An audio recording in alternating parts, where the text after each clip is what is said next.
ये क्वेश्चन देखो बच्चों 27 जुलाई 2022 को पूछा है, बातचीत वाला क्वेश्चन है। पहला स्टेटमेंट ए देखते हैं।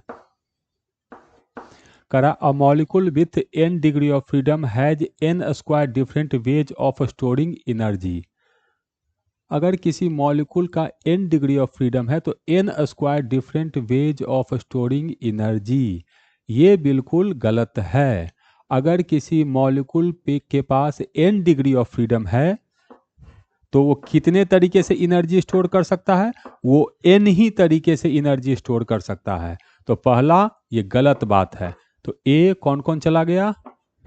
ये खत्म हो गया। दूसरा, each degree of freedom is associated with half RT average energy पर मोल।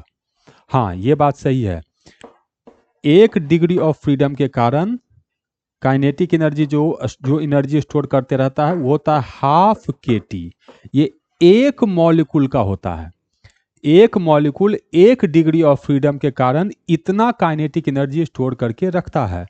तो इसी तरह से एक डिग्री ऑफ फ्रीडम के कारण एक मोल हाफ RT एनर्जी स्टोर करके रखेगा। तो दूसरा स्टेटमेंट तो सही है, तो बी सही। तीसरा, a monoatomic gas molecule has 1 rotational degree of freedom whereas diatomic molecule has 2 rotational degree of freedom. Monoatomic gas का डिग्री ऑफ फ्रीडम रोटेशनल में 0 होता है। मोनो अटोमिक गैस का कोई rotational degree of freedom नहीं होता है। तो सी ऑप्शन गलत। तो ये भी हम लोग का गलत हो गया, ये भी गलत हो गया। तो ऑप्शन तो हम लोग को भी बच गया। लेकिन एक बार डी चेक कर लेते हैं। CH4 has a total two 6 degree of freedom.